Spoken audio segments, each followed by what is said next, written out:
Bonjour, everybody. Hi, this is Neshi Locott. Welcome to Star Nations Organization's main fan page, where we're doing this live stream from. It's one of my morning, has become, I should say, one of my morning rituals to be here with everybody, giving some information about a card draw that I do every morning. And so you are watching on Tuesday, June 5th. And I live in Toma, Wisconsin, and it's beautiful here this morning. It's kind of cool. It's barely 60 degrees, but it's nice. It's nice out, and it's one of those mornings where, you kind of take your hot cup of tea, and you kind of wander through the gardens for a little bit because it's kind of a crisp morning, and yeah, it's just pretty outside. It really is. Good morning, Elise. She just joined us, I see. Today is Tuesday, and it's always a busy day here at Star Nations, always. How's Mom? Elise is asking how my mother is. She's actually doing really good this morning. The pain level is more than just manageable. She's actually doing pretty good. Talking to doctors even isn't exactly the answer, because we live in a rather small town. Although our doctors are good here, the gerontology part of it isn't quite as strong. They're helpful, but they're very well upfront and saying, you know what, she's my oldest patient, and so we're learning right along with you, kind of thing. And so Mom's skin is very sensitive. It's not that she has an allergic reaction. She gets reactions on her skin to just about everything. Change laundry to soap, don't do that. I only did that once, and that was not a good thing. I went to a more sensitive brand, and her skin didn't like that. So anyway, that's what we deal with the pain situation. We have to alternate things that we're using, from over-the-counter stuff to essential oils and that kind of thing. And so she's at the start of something that we're rotating to, and so that's the first couple of days is always good. Always good. Well, Elise, all you have to do is come to Wisconsin. Yeah, come to one of the classes we're going to be holding here, and you'll meet her. Everybody gets to meet her. She's the last time we had something here, which was a couple of years ago. It's almost like she was a rock star. Everybody wanted to meet her because she's a part of everything we do. Has to be, because she lives here. You can't segment something out of your life just because you don't. You want some privacy in there. There is privacy. There's a level of privacy, but and she understands. People want to meet her and sing. Well, good morning, Jill. I'm so glad you're here with us. I hope you're doing well. And, I'm just double checking. Today is tea, and I've got the Rocky Mountain Elk Foundation cup. It's tea this morning. I was walking through the gardens, actually just the backyard, and just looking at what needs to be weeded. But, it's so nice out there when it's kind of a cool morning and the dew is still out. And so that's good stuff. But thank you for asking, Elise, about how my mother's doing. She's actually doing quite well today. It's one of the good days. So Tuesday morning card draw. Like I was saying, is Tuesdays are relatively busy around here. Basically because of the shows that go on Tuesdays, and I usually have help here, house cleaners and that kind of thing. And so it's usually kind of a busy day. And today, Tuesday, I get to do something kind of fun. After we're done here, I'm going to be producing Polly Jo LeBay's show, Chakra Sessions, at noon Eastern time, because she is with her mom, and she's in a place that doesn't have strong enough Wi-Fi, strong enough internet to produce her show. So I get to produce her show. I'm 99% of the time I'm present anyway. I'm in the live chat. And so it's not like I have to, reschedule something to do it. I'm usually there anyway. So we get to do that together after this. Elise is saying, I make garden stones. What do you like? Oh my gosh. I have to think about that a little bit, because that's like making that talking stick, kind of. Give it a little thought. Kind of walk through the gardens and see what they're calling for, what they would like out there, the devas and the elementals, and see. I'll let you know though. Thank you, Elise. I appreciate that. Oh my gosh, to have one of your garden stones in my garden, that would be great. My goodness. So today's card draw is kind of funny. I'm sitting, and I'm shuffling cards, and my husband gets home from work, and he sits down in the room that I'm in, and he's waiting for me to finish. And as I'm shuffling, he's not talking. He knows, we've been together for 40 years. He knows he's not talking. He's just kind of watching me, and he saw the card jump out of the deck and land on the floor. And his eyes kind of got big a little bit, and he says, "Holy cow, when you say they jump out of the deck, you really mean they jump out of the deck?" I said, "Yeah, it's not like I say, I want this one, and pull it out. No, it just literally jumps out of the deck." And so we've had this card before, but this is an interesting time to get this one. This is the Rites of Passage, and it's about change, right? It's about change. And I love the artwork on these cards. This shows the red road, the good red road, as they say. And you see the cradle board down in the corner there, signifying a child's birth. And you see an image, a person walking up the red road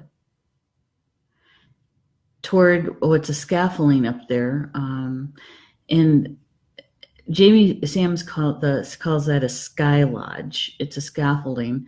Sometimes you'd see them maybe in a movie about Native Americans, usually the Lakota, the Sioux, and you see the burial grounds, and they got the scaffolding. Yeah. And so that image is walking the red road and walking toward that scaffolding. And if you see kind of looks like smoke coming up from the scaffolding, that's a body's spirit, the soul leaving the body. And then beyond that is a hill, and it's got a blue road. And the Seneca, from what Jamie Sams writes, is that the Seneca believed that the spirit, once it disengages from the physical world, from the physical body, walks the blue road. It's a spirit road. But that's also, in a lot of other beliefs, that the blue road is also the road where us humans walk as a spirit being in a physical body to experience life, our earth walk here. And literally, we're spirits having a journey, right? We're taking a journey in this physical world. Yeah, I really do like the artwork on these cards. Fantastic. Let's see. I'm going to... The illustrator, illustrated by Linda Childers. Linda Childers is the illustrator. And I believe she's also illustrated Jamie Sam's other deck as well, the medicine cards. And I think Linda, she's got something going on there, that's for sure, in her artistry. I've gotten into the habit when we get a card for the second or third time, and I'm asking my spiritual team to help me understand what is it that we need to know about this at a deeper level than the first time we had the card. And today they were telling me that, as energy shifts and changes, we get a chance to take a look at it again in another perspective, or another layer of energy, and that and it also depends on what's really going on in a more macrocosmic kind of way. And so when I set my intention for the card and I say, please show me the energy that's most important for us to know today. The us is really my mind is on the Star Nations community, because that's where I spend 90% of my time, right? And so, but then I also think that however we interact with the energy flow, we affect everything else and everyone else, right? That's just one of those universal laws. And so, as a community, when we take the opportunity to do the healings, to do the meditations, to have to come to spiritual discussions like this, to listen to the shows, to share things in the closed groups. We're searching for ways to be around like-minded individuals. That's one, but it also is to continue our healing work on ourselves, because the more that we heal our mental and emotional trauma, yes, we're healing ourselves, but we also affect everything else around us, right? So as we go through the understanding or the taking in and remembering the information that's being shared through these cards is another layer of affecting others and, affecting globally, because we are a global community. And so the more often that we can bring to light some information that we can remember, our soul remembers, the better it is for everybody. So let's see. Elise says, on my timeline, there are 2 folders, Garden Stones and one called From My Studio. Okay, I'll take a look at those, Elise. Thank you for letting me know that. I know that you had mentioned that before about when I said share some pictures. And I will go out there and take a look at those folders and see what happens, okay? Good morning, Mato. I'm so glad you're here with us. Yeah, here. This is the card that we drew, that was drawn this morning. Rites of Passage. It's about change. It's about change. So, in the writings of Jamie Sams, and she is saying that the rite of passage refers to the change from birth to childhood to adulthood, or passing from life to the spirit world. The rites of passage that occur in certain medicine societies when a member is being initiated into the mysteries of a new levels of awareness. And that's the one sentence that kind of jumped out at me right away, is that it's those initiations, those rites into what was known as, and is still in some circumstances, those medicine societies. So when we bring it into the more modern day, and because we're all still going through initiations of one kind or another, it's just that many times we don't acknowledge them. We don't acknowledge them. And this time of year, especially June, early June, end of May, a lot of schools, high schools, are doing their commencement ceremonies, their graduation ceremonies. There are universities and colleges that are winding up their academic year, and those who are graduating, going through their commencement ceremonies, are happening now. A lot of marriages, weddings, occur in June, which is another initiation. So, June is really one of those months where there's a lot of initiation of many different kinds. And it's that time of year, that time of season where we're at new beginnings, right? So that high school graduate is no longer seen as a child, right? That they've stepped now into the adult world with that graduation, and they're starting something new. They're no longer the big fish in the little pool. They are the small fish in the ocean, right? When they're just starting their adult life. There's this I hear this big motor running out there. Joe is saying, say it again, please, the sentence that jumped out at me. Okay, the sentence that jumped out at me is that the exceptions to this rule are special rites of passage that occur in certain medicine societies when a member is being initiated into the mysteries of new levels of awareness. New levels of awareness, into the mysteries of new level of awareness.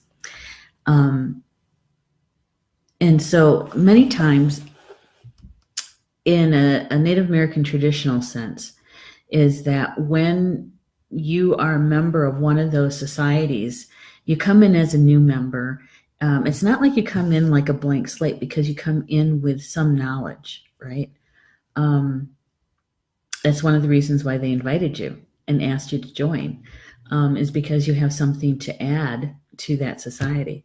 But there's so much more things to learn at different levels, and I'm going to put that in air quotes, levels. It's really more about what the plant. Let's say it's a medicine herbal society. It depends on what plants you are learning from, right? You're not necessarily learning from a human all the time. Many times you're learning from spirit, you're learning from nature.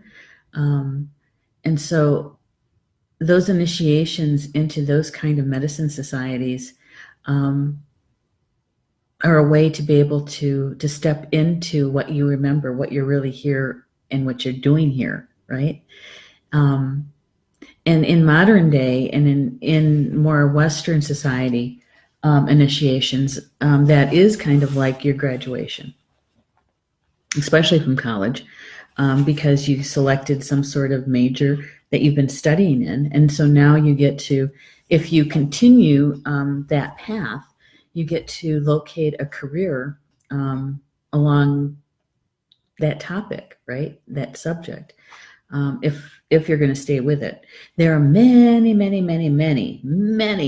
of us who graduated from college and we're not doing anything close to what we studied. Yeah. Although I think that there's much more that we learn in the university and college besides our academic. We know how we learn how to navigate life that is very stressful and very sometimes chaotic, and that you have lots and lots of things going on all at one time. And so it teaches you how to prioritize, how to discern, but it also teaches you what your major is too. But there's a whole other education that happens alongside that.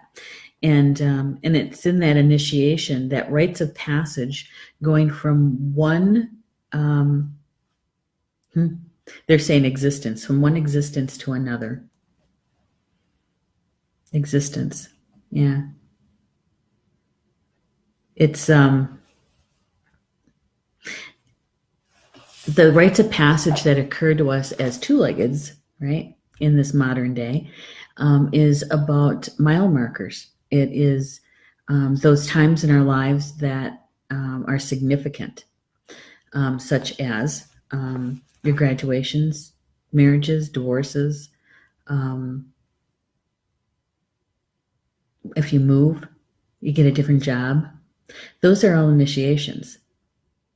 Those are all times where when you're thinking back over your life and trying to put something into context, you usually pair it up with, oh yeah, I was living at there, or I was working over here at that time.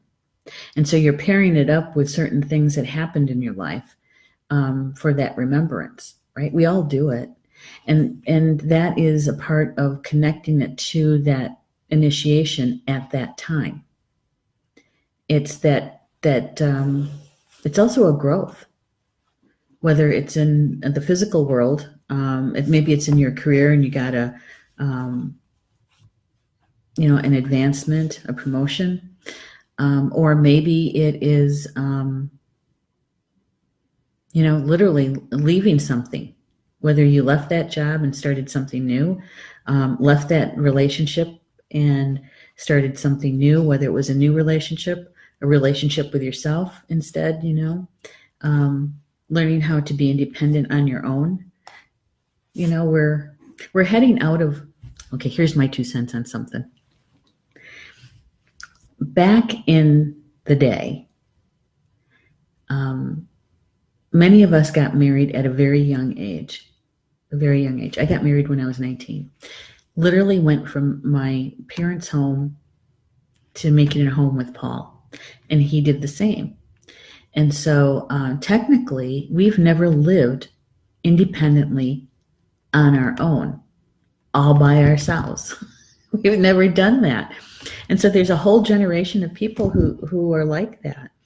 And some people get the take the opportunity, make the choice to experience what it's like to be on their own, independent, and no longer falling under the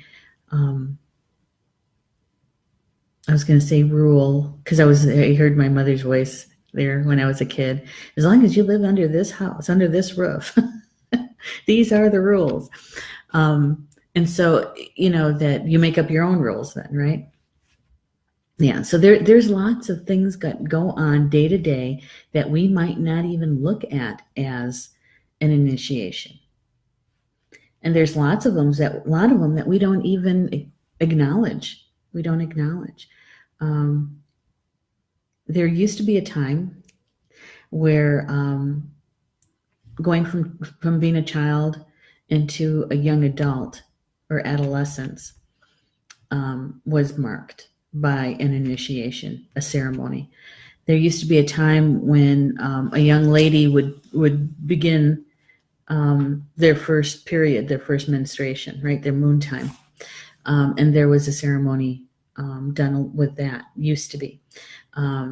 There is a renaissance around some of these things. And those kind of ceremonies that were done very few and far between are now being considered more and more often and actually accomplished. Some sort of ceremony pulled together for that. And for young men, it used to be that they would go from being a little boy into a manhood where they would be helpful to the protection of their people. They were the lookouts, right? They were the lookouts. They were the ones that would go and fetch this or fetch that, do this, do that. And so they were learning from the older warriors how to be a warrior. Same way with the girls. There used to be a time when learning how to be a nurturer, how to take care of your family, how to take care of a clan, how to work together to accomplish something like a big move. The Potawatomi were semi-nomadic. We had winter camps and summer camps, and so going from one to the other, it took a whole village to move a village. Is what I'm trying to say. It's a big task, and so in the old days, our ancestors marked those changes in a person's life with a ceremony and a ritual. Some of them were public and some of them weren't, depending on the culture. When I was young, I did do a ceremony, my mother and I, when I got my period. And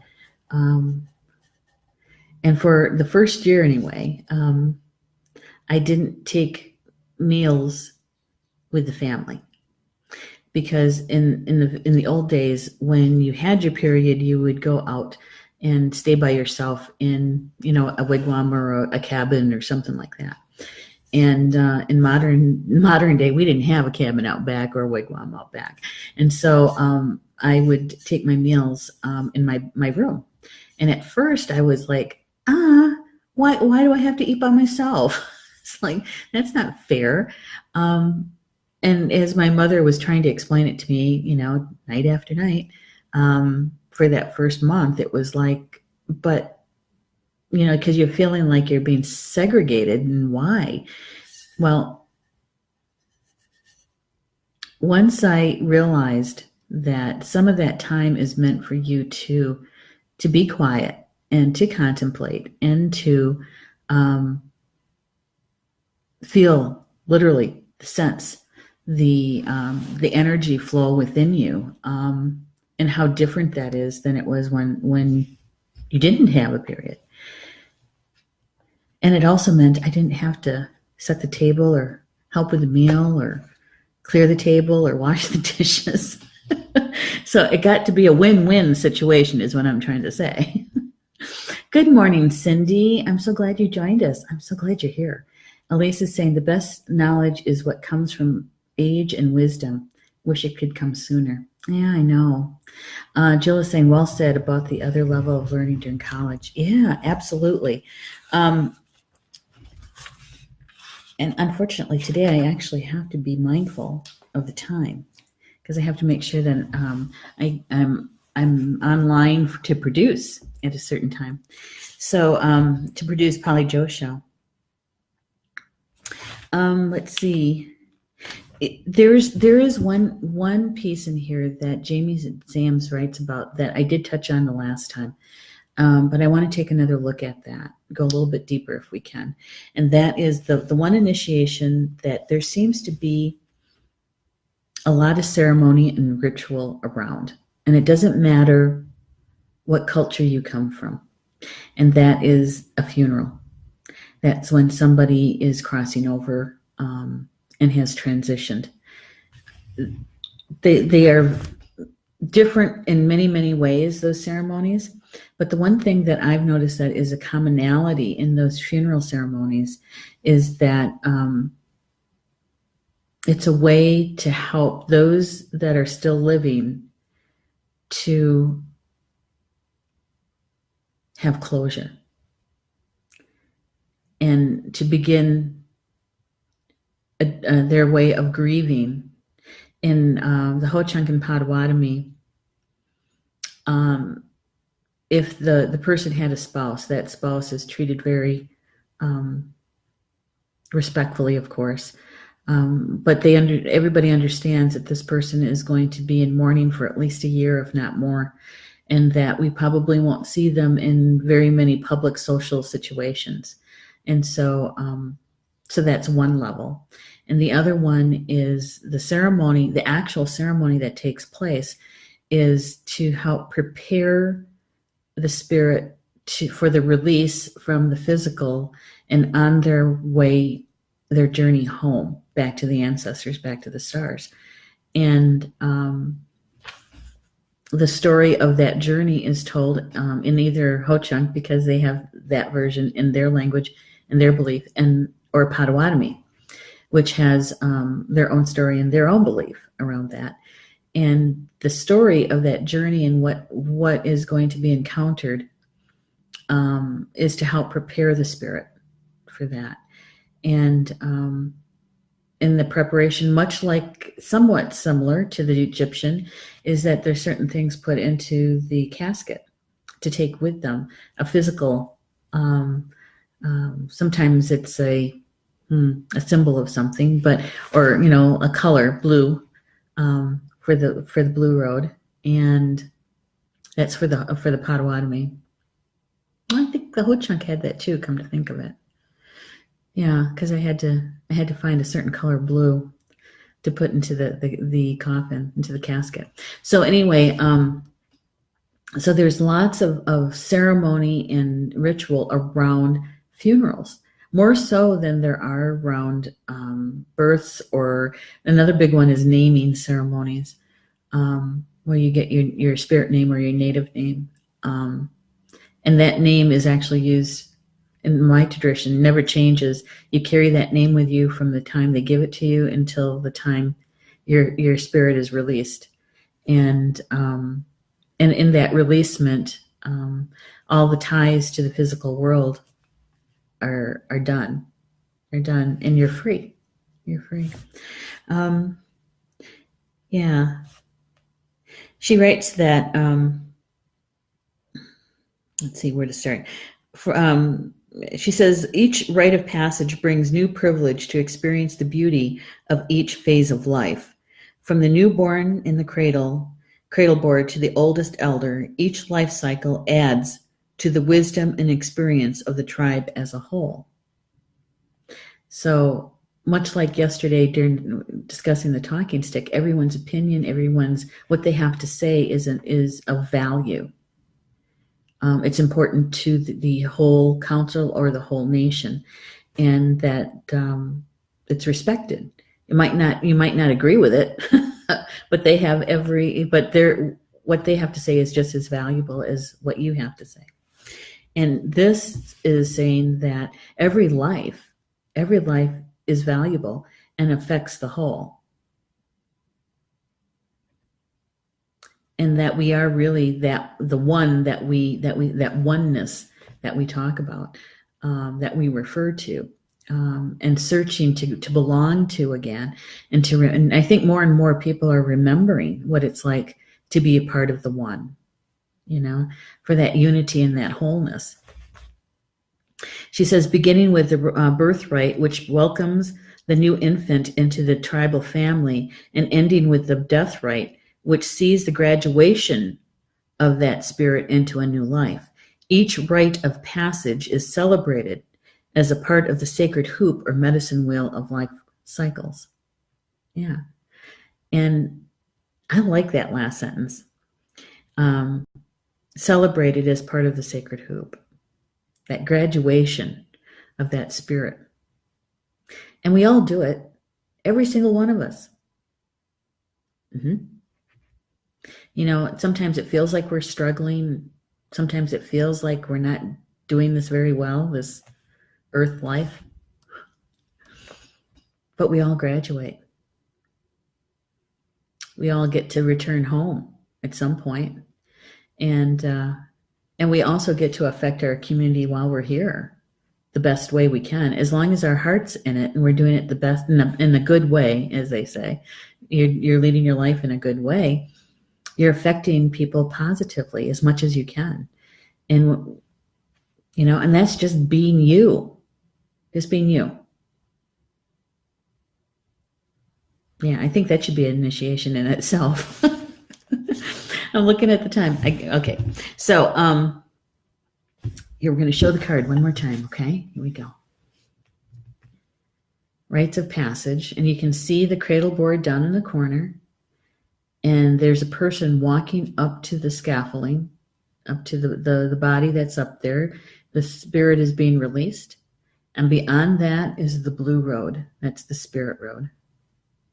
Going home. Going back to the stars. Back into spirit. For the application of the card. Now, this is the part where we get to see how this energy that we're talking about is flowing in our life today, right? What was it that was important for us to know about this information? So the rite of passage marks a time of some monumentous change in life. If you've drawn this card, you're being asked to make note of the growth and change that is occurring because it will shape your future. So there's many of us that there's change happening right now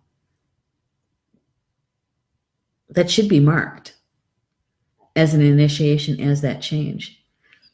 For women, it's, you have the moon time, you have your maiden time where you're having children, and the other one is the crone. And so, and becoming an elder. We don't do those ceremonies anymore. Maybe we should. There's a few groups that still do those ceremonies, but I think that it should be done more often. The rite of passage can also speak of need for change if you have lost the magic and spontaneity of life. In all cases, change is the key. Change is the key. There's one thing that is constant, and that is energy's constant flow. It's always moving. It's always changing. And that's what we mean when we say, well, get in the flow. Be in the flow. Is that the energy is constantly moving and bringing change. And that's the one constant. Yeah. I like this card. To go over it one more time and to talk about those initiations and how we should be marking them. We really should. The poem. The changes of many winters mark the cycles of the wheel. The line across my ancient face show all that I can feel. The nature of my passage remains a mystery, for in my heart of hearts I hold my destiny. When I was but an infant in the beginning of time, I marveled at the wonder of discoveries I would find. Now that I am ancient, I have learned once again that the weight of every winter brings discovery like a friend. She is a really good poet. For in my heart of hearts, I hold my destiny. I like that piece. I might use that one today for the Instagram. It's a good one. Well, we just got a couple minutes left before I have to get prepared for to produce Polly Joe's show, Chakra Sessions, and so thank you for being here with me this morning. I appreciate it, and to be able to share some information and to feel the energy that we're shown that's flowing today, and it's about change. It's about change, and a thought just crossed my mind is that my show tonight, Communications from Home, it's on at 8 Eastern, 8 p.m. Eastern, 7 Central. It's a live stream. We're going to be talking about who's in your vibe and who's not. And really, it is about change. It's about our personal change. It's about our personal change. And so I'm going to be watching, feeling, sensing how the energy is flowing today, and how this topic or this sense of change, right? Sense of change. You're welcome, Elise. And Jill is saying, I needed this today. Thanks again for your thoughtful personal presentation. You're very welcome, Jill. It's just me talking. And Mata is saying, thank you, Neshi. You're very welcome. And you know what? We'll see. I'll be back here tomorrow morning with tomorrow's card, and we'll see what Spirit has to say and bring to us tomorrow. Okay. Well, have a good Tuesday, and hopefully I'll see you in the chat room. Chakra Sessions in 20 minutes. We'll see you later. Bama Mina. Until we see each other again.